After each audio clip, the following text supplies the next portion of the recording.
జ్ఞాని తెలుసుకోవాల్సిన విషయం ఏంటంటే, ఆత్మజ్ఞానం, బ్రహ్మజ్ఞానం బోధించాలి అంటే జీవించి ఉన్న గురువులే, జ్ఞానులే అది ఎదుటి వాళ్ళకి చెప్పగలరు. కాబట్టి మనము గురువు దగ్గర ఏదైతే నేర్చుకున్నామో అది 10 మందికి పంచాలి. దేహస్థితిలో, మనోస్థితిలో ఉన్న మానవులు దుఃఖంతో ఉన్నారు. వాళ్ళ దుఃఖం వాళ్ళ అజ్ఞానం వల్లే వచ్చింది. ఆ అజ్ఞానాన్ని తొలగించే మార్గం జ్ఞానమే. జ్ఞానికి ఈ విషయాలన్నీ తెలుసు. అందుకే జ్ఞానం పొందాక మనం ఇంట్లో కూర్చోవడం కాదు, మనకు అవకాశం ఉన్నాళ్ళు మరి అందరికీ చెప్పగలగాలి. మన ఆశయం మన ఆత్మని తెలుసుకోవడం, మన ఆశయం అందరినీ దుఃఖంలో నుంచి బయటికి తీయడానికి ప్రయత్నించడం. ఈ రెండిటితోనే వచ్చాం మనం. ఆశయం, ఆదర్శం. ఈ రెండు, ఆశయం ఆత్మగా తెలుసుకోవడం, మరి మన ఆదర్శం ఏంటి అంటే అందరినీ దుఃఖం నుంచి బయటపడేయడం.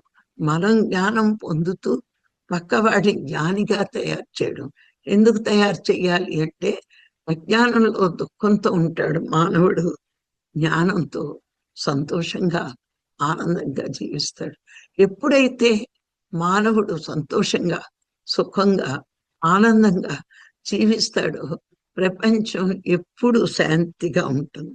దుఃఖంతో ఉన్నవాళ్ళు ఎదుటివాడు కూడా దుఃఖంతో ఉండాలని కోరుకుంటారు. శాంతిగా ఉన్నవాడు అందరూ శాంతిగా జీవించాలని కోరుకుంటారు. మరి ప్రపంచం శాంతి జ్ఞానుల చేతుల్లోనే ఉందండి. ప్రపంచాన్ని శాంతిగా ఉంచాలి అంటే అందరూ జ్ఞానులుగా అయినప్పుడు మాత్రమే ఈ ప్రపంచం శాంతిగా ఉంటుంది.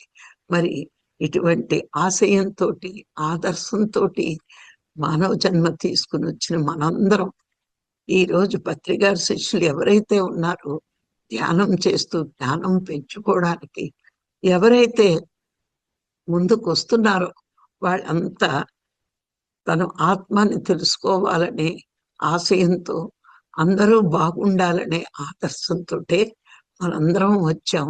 మరి ఆ ప్రయత్నంలోనే ముందుకున్నాం. ఒకటి, మనం సాధన చేసి శక్తిని పొందాలి.